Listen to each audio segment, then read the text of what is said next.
അപ്പം നമ്മൾ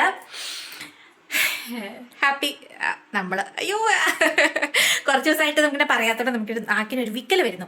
അപ്പം നമ്മൾ ഏതാണ്ടൊക്കെ ഒരു പാക്ക് ചെയ്ത് അലങ്കോലമായിട്ട് കിടക്കുകയാണ്. അയ്യോ ഒക്കെ അലങ്കോലമാണ്, ഒന്നും പറയാനില്ല. അപ്പം നമ്മൾ ഇന്ന് ഏപ്രിൽ ഫുള്ളാക്കണില്ല, 1-ാം തീയതി ഏപ്രിൽ 1 നമ്മൾ ഇന്ന് തൊടുപുഴയ്ക്ക് പോകണം. അപ്പം ഈ മാർച്ച്, എൻ്റെ ദൈവമേ, മാർച്ച് എന്ന് പറഞ്ഞ് ഇത്രയും ഭ്രാന്ത് പിടിച്ചൊരു മാസം വേറെ ലോകത്തില്ലാന്ന് തോന്നുന്നു.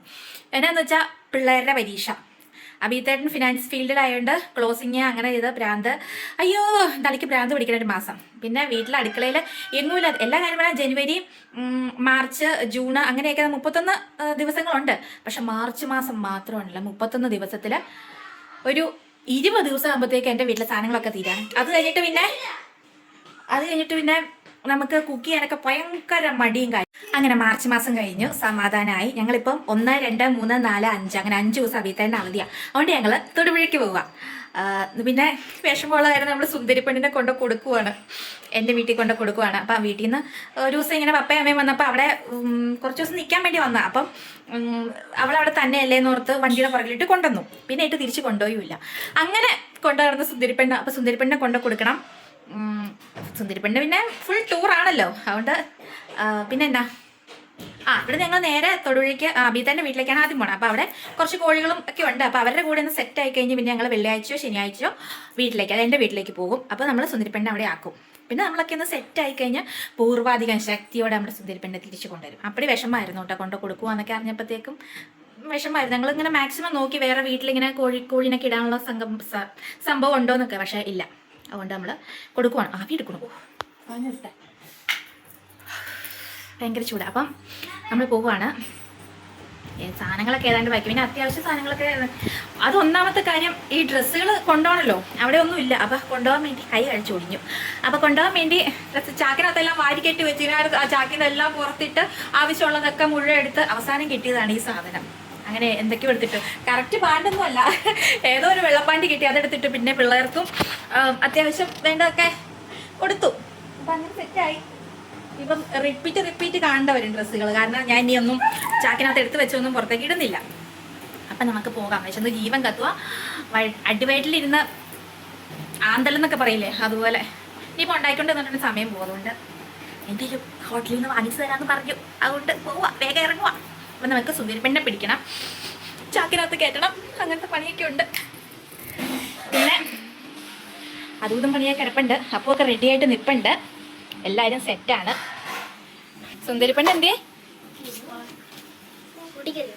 കുഞ്ഞിന് ഭയങ്കര വിഷമമായിരുന്നു കേട്ടോ. പക്ഷെ ഞാൻ പറഞ്ഞ മനസ്സിലായി, നമുക്ക് പുതിയ വീടൊക്കെ സെറ്റാകുമ്പോൾ നമുക്ക് കൊണ്ടുവരാടാന്ന് തിരിച്ചു പറഞ്ഞു. പക്ഷെ തിരിച്ച് കൊണ്ടുവരാടാന്ന് പറഞ്ഞിട്ടുണ്ട്.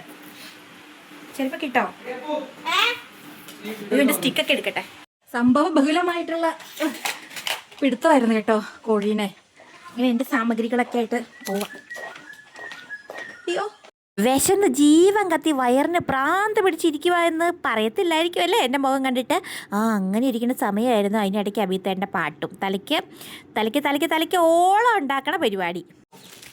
തുന്തറിപ്പെണ്ണേ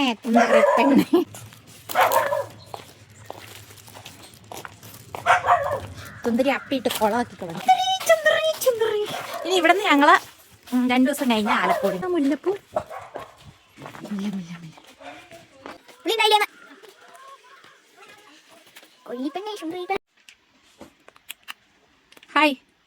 ഹായ് പറയടാ.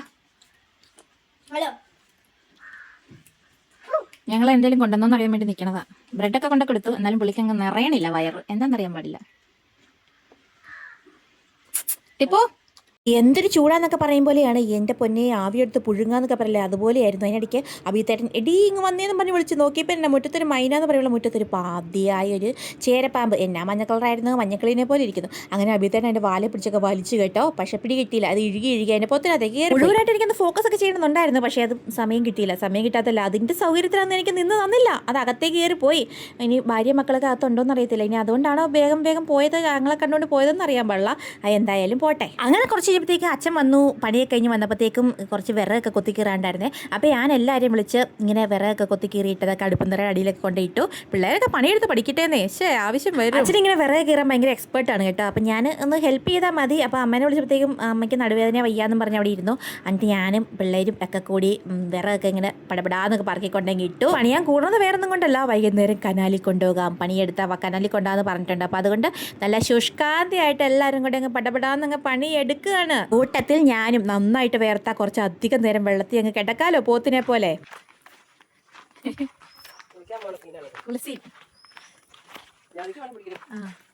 ജാതി വട്ടം പറിക്കാം, വയറിന് നല്ലതാ. വരയ്ക്കാം.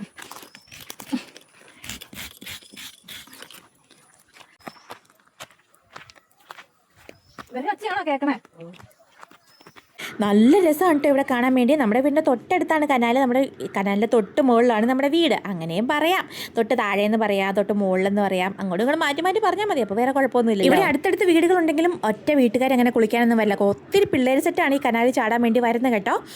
വീട്ടിൽ ചേച്ചിമാരൊന്നും അങ്ങനെ കുളിക്കാൻ അങ്ങനെ വരില്ല. ഒത്തിരി തുണിയൊക്കെ ഉണ്ടെങ്കിൽ വന്നു അത്രേ ഉള്ളൂ. പക്ഷേ ഇപ്പോൾ എല്ലാവർക്കും ബാത്റൂമും കാര്യങ്ങളൊക്കെ ഉള്ളതുകൊണ്ട് കനാലിലൊന്നും കുളിക്കാൻ വരുന്നില്ല. പണ്ടൊക്കെ ആയിരുന്നു, അയ്യോ ഞാനൊക്കെ ഓർക്കുക എൻ്റെ ചെറുപ്പത്തിലൊക്കെ അങ്ങനെ അവിടെ കനാലിൽ വെള്ളമൊന്നും ഇല്ല. വേനൽക്കാലത്ത് എന്തോരം ഇങ്ങനെ തെപ്പി കാര്യങ്ങൾ ചെയ്യാന്ന് പറയില്ല, അതുപോലെ ആയിരുന്നു. അപ്പായി ഒരു ദിവസം ഇങ്ങനെ നേരത്തേക്ക് വരുമ്പോഴത്തേക്ക് ഞങ്ങൾ ഇടവട്ടി കനാല് ഇങ്ങനെ നോക്കി പോകും. അപ്പോഴത്തേക്കും അവിടെയുള്ള ചേച്ചിമാർ മുഴുവൻ ഉണ്ടാവും കടവിൽ കൂടെ. ഒറ്റ കടവ് ഫ്രീ ആയിട്ടുണ്ടാവില്ല. അവസാനം ഇങ്ങനെ രാത്രി വരെയൊക്കെ നോക്കി നിന്ന സമയങ്ങളുണ്ടായിട്ടുണ്ട്. അപ്പോൾ ഞാനിങ്ങനെ ഓർക്കുക, ഓരോ കനാലും ഓരോ വേനൽക്കാലം വരുമ്പോഴത്തേക്കും ഒത്തിരി ഇങ്ങനെ വിഷമിക്കാനുള്ള ഒത്തിരി കാര്യങ്ങളൊക്കെ ഉണ്ട്.